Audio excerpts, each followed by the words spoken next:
So what is a pop? A pop is about a 3-inch vinyl toy made by a company called Funko. They're very distinctive. Very large head, very small body.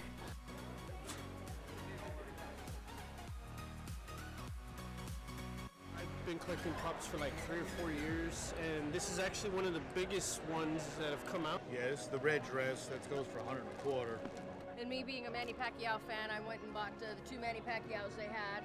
Everybody's so excited and so happy to be at a really good convention, and that happiness is just a great part of the community of the comic book industry and the gaming industry. Just really, really nice feeling.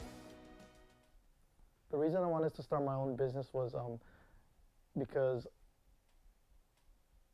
I worked in the industry for 10 years.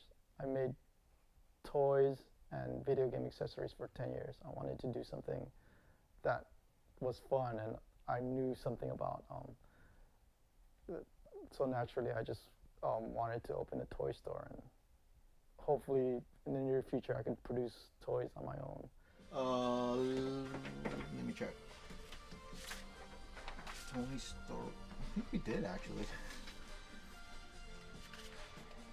Yeah, Tony Stark and the regular Spider-Man, we did get it. Yeah, the Kitty T one, yeah. We just got it today. Yeah, I just gotta open the boxes.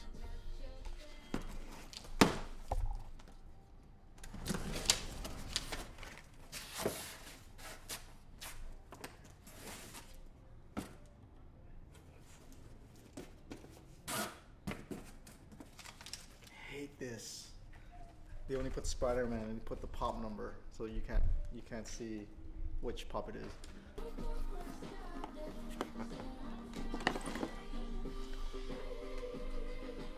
Pretty cool. Tony Stark. Save it for a customer. Boom. I gotta put it in the system though. It is pretty nostalgic in that they release older pop as far as the designs, like the 80s rock music, like Guns N' Roses. Like I grew up and like listening to them, so now that Funko releases them, like it is pretty nostalgic. Been collecting Funko for about, God, 3 years. I have about a 200 strong collection. About 40 are signed. So it's a little bit of an addiction. We sell Funko Pop, and we're known as a company that has quite the variety. If you go around our booth, a lot of people try to find us because of our variety and the rare pops that we do have. My wife got Pops as cake toppers for our wedding cake, and she brought this box. She's like, I bought it for $10 or whatever. It's a lot cheaper than spending $100 on cake toppers. I'm like, oh, that's cool, it's fine. And so I looked at the box and I was like, oh, this is cool. This is the guy I played on TV. So I was like, oh boy. So I got the whole Gabba gang. If I could only keep one pop, it'd probably be Muno, just because that's who I was. And that holds a big sentimental value to me. Ladies and gentlemen, are you ready? Yeah! Are you ready? Yeah! Well, it's time to dance! Go, go, go, Muno! Go, go, go, Muno! Go, go, to the Muno! Go, go, to the Muno! I like to dance! Go. Some people are like, what? You have so many pops that are worth so much money and all this other stuff. But for me, it's more about sentimental value. Like I said, it's not about like the monetary. I do have an assortment of pops, and when I am collecting, I go for the things I like. So obviously I like Star Wars, obviously I like Disney, just things that I really grew up with and have been involved with for a long time. I think it's more the involvement in my life that makes me collect, just because that's what I'm used to, that's what I enjoy, that's what I like. I mean, I guess technically anyone that buys a pop and then tries to sell it on, Facebook, on any of the Facebook sites or eBay, I guess that's technically considered a flipper if they're trying to get more money than what they paid for it and they know that they can. So I've definitely bought from flippers, but I've never had an encounter where I paid, like I said, an exuberant amount for a pop. If they can make their money, then they can make their money. It's not like It's not affecting me negatively. I know some people really hate it and some people are really opposed to it. But it is what it is. It's not just in the pop world, you know, flippers are everywhere.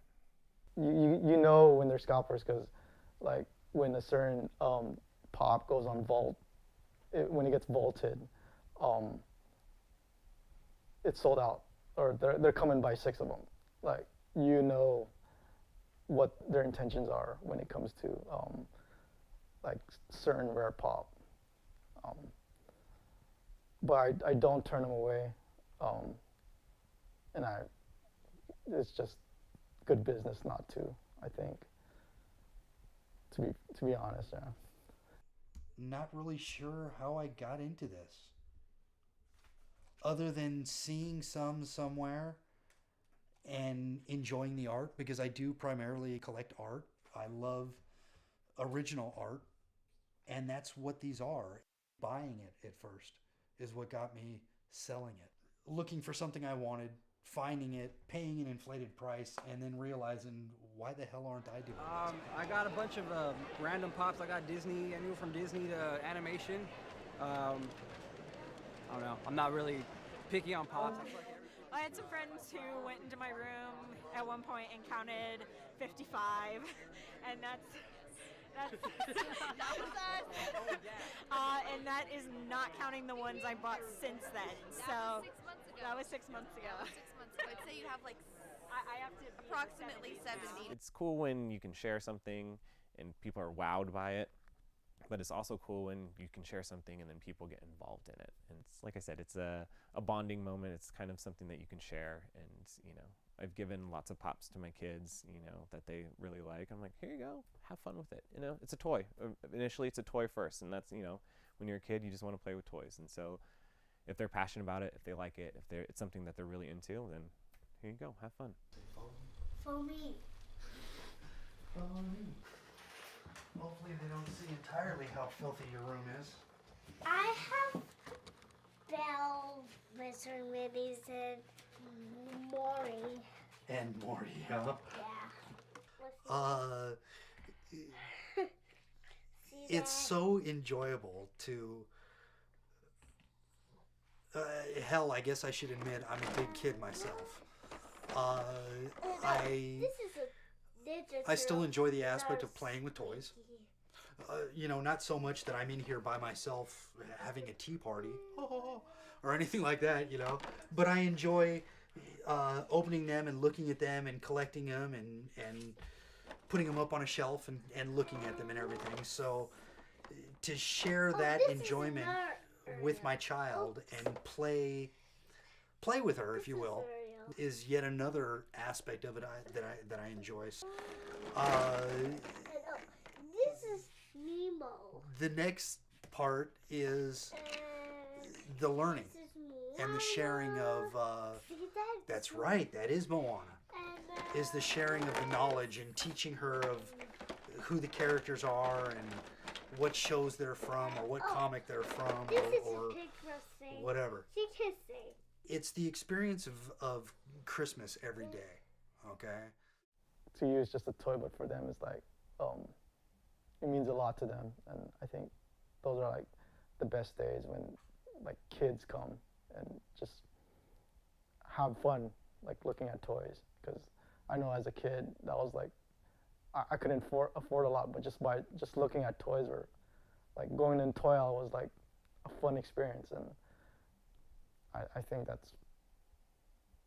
that's kind of the reason why I opened a toy store too, was to have fun experiences with people, kids, families. Yeah, when families come, it's awesome. Like, you just come in and like just stay for like an hour just looking, and I don't even care if they buy anything. Just talk about comics, movies. I think those are the days that stand out the most. Angela, all of them will be here tonight. Head on over.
a Batman. I mean Muno.